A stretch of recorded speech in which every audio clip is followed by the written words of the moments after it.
Bonjour. Qu'est-ce que nos habitudes peuvent révéler de nous? Et peut-être, une question encore plus orientée vers moi-même, qu'est-ce que ma bibliothèque sur ma liseuse peut révéler à mon propos? Quels sont les centres d'intérêt que ça met en évidence? J'ai fait cet exercice récemment et je me suis rendu compte qu'une grande partie des livres qui sont sur cette liseuse, des livres que j'ai lus, que j'ai l'intention de lire ou que j'ai l'intention de relire, parlent du travail, de la productivité, de la gestion du temps. Ils promettent, en paraphrasant un titre, de faire plus et mieux. Ou même, en paraphrasant le titre d'un autre auteur, ils permettent de devenir si bons qu'on ne peut pas nous ignorer. L'obsession du travail, de la productivité, est une obsession contemporaine. C'est ce qu'on peut penser en tout cas. Et j'en suis victime. Pourtant, je suis rassuré quand je lis la parole de Dieu, car je me retrouve en bonne compagnie. Il y a quelques siècles, Moïse, homme de Dieu, écrivait « Enseigne-nous à bien compter nos jours, que nous conduisions notre cœur avec sagesse. » Moïse avait conscience du passage du temps et de l'importance de bien gérer son temps. Il était aussi conscient de la nécessité de bien utiliser son temps, de l'utiliser pour de bonnes choses. Le verset que je viens de citer, « Enseigne-nous à bien compter nos jours, que nous conduisions notre cœur avec sagesse », se trouve dans le psaume 90. Je vous propose de lire ce texte. Une fois que vous l'avez lu, nous allons voir comment Moïse nous propose une façon de voir le temps et de le gérer, d'en prendre soin. Et cela peut se résumer sous la forme de 3 mots d'ordre que Moïse nous laisse. Voir clair, penser juste, agir bien. La première idée qui nous est proposée par Moïse est le fait de voir clair, d'avoir une vision claire du monde, de Dieu et de nous. C'est pour cela que les premiers versets de ce psaume parlent de Dieu et nous amènent à concentrer d'abord notre regard sur Dieu. Ainsi, au verset 2, Moïse écrit « Avant que les montagnes soient nées et que tu aies donné le jour à la terre et au monde ». Par cette phrase, Moïse rappelle une vérité que notre environnement et notre éducation parfois cherchent à effacer. Dieu est le créateur. Et étant créateur, Dieu n'a pas de début, car il préexiste à toute chose, y compris ce qui semble immuable, permanent, comme les montagnes. Il y a donc un commencement aux montagnes, un commencement au monde, mais Dieu n'a pas de commencement. Et c'est ensuite que Moïse écrit « Depuis toujours et pour toujours, tu es Dieu ». Alors on ne retrouve pas le mot « éternel » dans ce texte, mais Moïse ici nous présente Dieu comme l'éternel, celui qui n'a ni commencement ni fin. Et puis, comme la lecture du psaume nous l'a révélé, dans un psaume qui parle de la vie humaine, de ce qu'est être humain, eh bien on se rend compte que d'abord Moïse commence par parler de Dieu. Alors il ne nous fait pas un enseignement complet sur qui est Dieu. Il rappelle un point essentiel. Dieu est le Créateur éternel. Dieu est celui qui depuis l'éternité et pour l'éternité soutient toute chose. Et en quelque sorte, cela nous remet à notre place. Cela aussi remet nos inquiétudes à la bonne place. Nous ne sommes ni créateurs, nous ne sommes pas éternels. Cette première idée par laquelle Moïse débute le psaume conduit à une autre idée importante. Les êtres humains, hommes, femmes, nous, sommes complètement différentes et différents de Dieu. Dans le verset 3, Moïse fait encore une référence au récit de la création et écrit « Tu fais retourner l'homme à la poussière » et tu dis « êtres humains, retournez ». On peut voir dans ce verset à la fois un écho du récit de la création, tel qu'il est présenté en Genèse, ainsi qu'un écho de la malédiction à l'issue de la chute. Mais en plus de rappeler cette vérité biblique, le fait d'affirmer que l'humanité est issue de la poussière et destinée à y retourner, c'est un moyen de souligner la différence fondamentale entre l'être humain et son créateur, entre la créature et le Tout-Puissant, entre ce qui est transitoire et ce qui est éternel. Et Moïse établit ensuite un autre contraste qui illustre la fragilité, la mortalité de l'être humain. Au verset 5, parlant de Dieu et des humains, il dit « Tu les emportes, ils sont comme un instant de sommeil qui au matin passe comme l'herbe. » Un peu plus loin, nous lisons « Nous nous envolons à la fin de notre vie. » L'emploi de verbes comme passer, envoler, sont vraiment destinés à établir un contraste fort avec l'affirmation « Depuis toujours et pour toujours, tu es Dieu ». Le contraste entre Dieu et les créatures, entre Dieu et nous, êtres humains, est aussi mis en avant par le rappel de cette expérience universelle. La durée de nos jours s'élève à 70 ans, pour les plus vigoureux, à 80 ans. Je ne pense pas que la question soit de savoir si la fourchette de valeur que donne Moïse est toujours valable ou pas. Mais ce qui est sûr, c'est que Moïse Et nous, des siècles après, le constatons. Les êtres humains, même les plus âgés, ne vivent pas si longtemps que ça. Et enfin, toujours pour renforcer, pour illustrer la fragilité, la brièveté de la vie humaine, l'auteur compare l'être humain à l'herbe qui fleurit au matin et elle passe, on la coupe le soir et elle se dessèche. Les êtres humains sont comparés à de l'herbe qui sèche rapidement, qui disparaît aussi rapidement. L'être humain après sa vie s'envole et cela nous rappelle que l'immense majorité des êtres humains ne laisse pas de traces. Après avoir donné une vision claire de qui est Dieu, après avoir donné une vision claire aussi de la place de l'humanité en relation avec Dieu, dans un troisième et dernier élément, Moïse nous donne une vision claire de Dieu qui est au-dessus du temps. Et au verset 4, Moïse affirme « Car 1000 ans sont à tes yeux comme le jour d'hier ». Nos vies sont rythmées par le temps. Cela peut se faire sous la forme d'heures ou de jours, cela peut se faire aussi sous la forme de saisons, leur alternance. Mais ce n'est pas le cas pour Dieu. Dieu est éternel, le temps n'a pas de prise sur lui. Encore une différence entre Dieu et nous. Alors la première chose que Moïse nous propose, c'est d'avoir une vision claire. Et avoir une vision claire pour aborder nos vies, c'est souvenir que nous sommes différentes et différents de Dieu. Il est créateur, il est éternel, il n'est pas contraint ou pas limité par le temps. Nous ne sommes pas éternels, nous sommes limités, nous sommes contraints par le temps.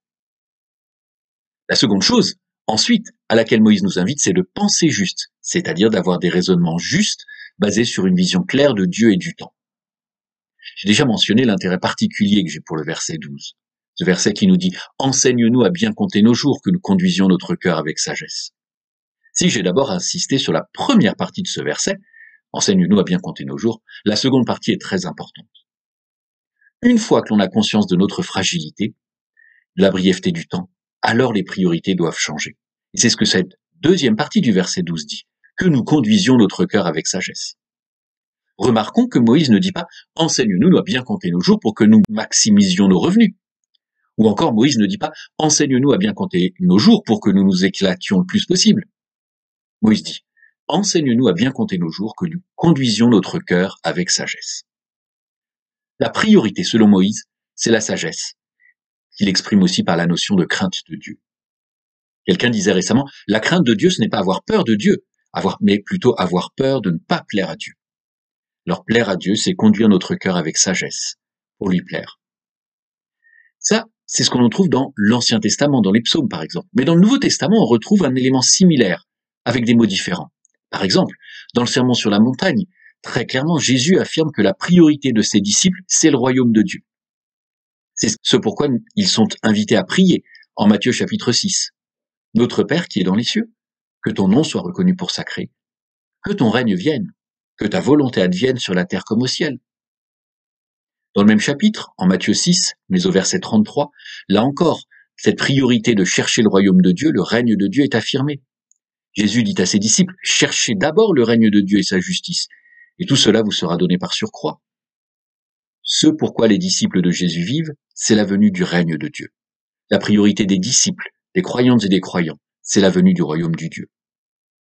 Alors dans l'Ancien, comme dans le Nouveau Testament, plaire à Dieu, c'est conduire notre cœur avec sagesse, rechercher avant toute chose son royaume et son règne. Une fois qu'on a une priorité qui est remise dans le bon sens, Moïse nous invite à développer une pensée juste sur qui nous sommes. Certains psaumes parlent en termes très louangeurs, très appréciatifs de l'être humain. C'est par exemple le cas du psaume 139, dans lequel on dit ces versets « C'est toi qui as produit les profondeurs de mon être, qui m'as tenu caché dans le ventre de ma mère. Je te célèbre car j'ai été fait de façon merveilleuse. Tes œuvres sont étonnantes, je le sais bien. » Le psaume 90, qui nous intéresse aujourd'hui, n'a pas cette même tonalité. Moïse parle vraisemblablement de son expérience personnelle, de son expérience de responsable. Et Moïse, dans les versets 8 et 9 du psaume 90, nous rappelle que nous sommes pécheurs. Il écrit « Tu mets devant toi nos fautes, et à la lumière de ta face ce que nous dissimulons. Car tous nos jours déclinent à cause de ton courroux, nous achevons nos années comme un murmure. » L'être humain a un problème. Selon Moïse, et c'est aussi notre expérience de vie, il est pécheur, il fait le mal, il est dissimulateur, il est incapable de faire le bien. Alors Moïse nous rappelle que non seulement nous sommes faibles, nous sommes limités, nous avons une vie brève, mais dans le même temps, nous ne sommes pas capables de faire le bien. Et il associe une fois encore ces deux idées, la brièveté de la vie, l'incapacité à faire le bien au verset 10. La durée de nos jours s'élève à 70 ans, pour les plus vigoureux à 80, et leur agitation n'est qu'oppression et mal. On peut paraphraser. Moïse nous rappelle que la vie humaine est brève et qu'une vie longue n'est pas synonyme de sainteté. Les années supplémentaires de vie que l'on peut avoir ne sont pas nécessairement des années à faire le bien. C'est ça le problème des êtres humains. Si on s'arrêtait là, dans la lecture du psaume, dans cette prédication, la situation serait désespérante. Dieu est éternel, Dieu est créateur, il n'est pas limité, pas contraint par le temps. Nous ne sommes pas éternels. Nous sommes limités, nous sommes contraints par le temps, et en plus, nous ne sommes même pas capables de faire le bien. Ce serait une tragédie. Mais c'est là que Moïse nous invite à voir les choses différemment. La troisième chose qui ressort de ces versets, c'est que Moïse nous invite à agir bien. Bien agir, c'est être actif avec Dieu et avec son aide. D'abord, selon Moïse, bien agir, c'est revendiquer la dépendance, comme il le propose dans le verset 14. Rassasie-nous dès le matin de ta fidélité, nous crierons de joie durant tous nos jours. C'est une demande que Moïse adresse, mais qu'il nous invite aussi à adresser à Dieu. Et on doit se souvenir que pendant 40 ans, Moïse dépendait complètement de Dieu, qui 6 fois par semaine donnait la nourriture du jour. Dieu est celui qui a accordé à Moïse et au peuple la manne pendant 40 ans. Et c'est pour cela que Moïse peut écrire « Rassasie-nous dès le matin de ta fidélité », car il a expérimenté la fidélité de Dieu. Comme il le dit au verset 1, il a expérimenté le fait que Dieu est un refuge. Tout à l'heure, j'ai cité le Notre Père de Matthieu 6. Mais si on poursuit cette lecture, on retrouve cette même demande, cette même revendication de dépendance que nous sommes invités à faire au verset 11. Matthieu, chapitre 6, verset 11. Notre Père qui es dans les cieux, que ton nom soit reconnu pour sacré, que ton règne vienne, que ta volonté advienne sur la terre comme au ciel. Et au verset 11, donne-nous aujourd'hui notre pain pour ce jour. Et cette dépendance, ce n'est pas que la couverture de nos besoins, ce n'est pas que la recherche de la protection, de la santé. Cette dépendance, c'est aussi la dépendance pour régler le problème de base qui est notre péché, notre nature pécheresse. Et pour cela, nous devons être dépendants de Dieu pour le pardon. C'est ce que Moïse nous dit au verset 15. Réjouis-nous autant de jours que tu nous as affligés, autant d'années que nous avons vu de malheur. Il me semble que ce verset fait allusion au fait que Dieu juge, Dieu discipline, et que dans sa grâce, Dieu pardonne et Dieu relève.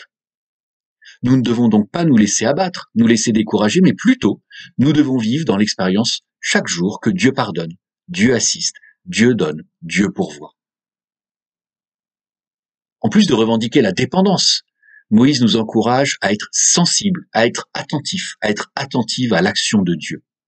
C'est ce qu'il dit au verset 16 lorsqu'il écrit « Que ton action nous apparaisse à nous tes serviteurs et ta magnificence sur nos fils ». Comme Dieu est puissant et éternel, Dieu agit. Et donc nous pouvons lui demander de le voir agir. Nous pouvons lui demander de nous aider à réaliser comment il prépare, comment il dirige, comment il oriente les événements. Et c'est en voyant Dieu à l'œuvre, en comprenant ce qu'il fait en avant de nous, que nous pouvons être encouragés dans nos activités. Des siècles après Moïse, un autre psalmiste dit la même chose. C'est ce qu'on lit au psaume 127, les versets 1 et 2. Si une maison n'est pas construite par l'Éternel, ceux qui la construisent travaillent inutilement. Si une ville n'est pas gardée par l'Éternel, celui qui la garde veille inutilement. Ces versets ne nous invitent pas à la paresse. Ces versets ne nous invitent pas à rester les bras croisés. D'une façon très encourageante, ces versets nous rappellent que Dieu travaille en avant de nous. Dieu nous devance. Et donc ces versets, et Moïse et Salomon, l'auteur du psaume 127, nous invitent à prendre conscience que Dieu étant le souverain créateur du monde, nous sommes ses collaboratrices et ses collaborateurs. Enfin, bien agir, c'est bien agir en recherchant la bénédiction de Dieu. Et c'est la dernière chose que Moïse exprime au verset 17. Lorsqu'il dit que la beauté du Seigneur notre Dieu soit sur nous, affermis pour nous l'œuvre de nos mains. Oui, affermis l'œuvre de nos mains. Comme une conclusion au fait de bien comprendre notre position vis-à-vis de Dieu, de comprendre quelles doivent être nos priorités, eh bien, Moïse nous rappelle que nous devons aller de l'avant. Nous devons aller de l'avant dans les tâches que Dieu nous confie et nous devons travailler avec ardeur. Mais nous ne sommes pas isolés. C'est un travail dans lequel Dieu nous devance et c'est un travail dans lequel Dieu nous assiste et nous accompagne. Si comme moi et comme beaucoup d'autres, vous avez l'impression d'avoir trop à faire, d'être débordé, à savoir comment optimiser votre temps. Soyons rassurés, soyons encouragés. Moïse avait le même problème. Et soyons aussi, et peut-être plus encore, encouragés par le fait que Moïse en a fait une prière et un psaume. Ce psaume, le psaume 90, nous invite d'abord à bien regarder le monde. Le monde révèle que Dieu est le créateur éternel, qui n'est pas limité ou pas contraint par le temps. Et donc, ça nous offre une grille de lecture pour nos problèmes de gestion du temps. J'ai des problèmes de gestion du temps, car je ne suis pas Dieu. Je ne suis pas éternel, je ne suis pas tout-puissant. Ensuite, ce psaume nous invite à bien penser, à avoir une façon de penser qui soit basée sur une vision claire des choses. Et rechercher la sagesse et la crainte de Dieu doivent être les priorités de nos vies, plutôt que de compléter nos listes de tâches. Une autre façon de le dire, c'est que le but de nos vies, c'est rechercher le royaume de Dieu, être transformé à la ressemblance de Christ. Enfin, ce psaume nous invite à nous voir comme des collaboratrices et des collaborateurs de Dieu. Dieu travaille en avant de nous. Donc reconnaissons son action, agissons à sa suite. Il travaille en avant de nous et il nous équipe et il bénira notre investissement. J'ai beaucoup insisté sur le fait que le verset 12 me tienne à cœur, mais en préparant cela, un autre verset aussi m'est apparu comme tout aussi important, c'est le verset 16. Au verset 16, Moïse écrit que ton action nous apparaisse à nous, tes serviteurs, et ta magnificence sur nos fils. Moïse nous invite à regarder nos vies, nos activités, et nous invite à voir Dieu déjà à l'œuvre. Et à titre personnel, j'ai eu l'occasion de faire cette expérience. Au seuil d'une journée, au seuil d'une semaine, alors que je craignais que tout ne puisse être fait, alors que je voyais les contraintes, de voir combien l'action de Dieu s'était manifestée par des imprévus, des changements, des portes qui s'ouvraient, d'autres qui se fermaient. Mais tous ces constats, prendre le temps de voir Dieu à l'œuvre, m'ont laissé émerveillé. Et je pouvais dire, comme le psalmiste nous y invite, Dieu, que tu es magnifique et merveilleux.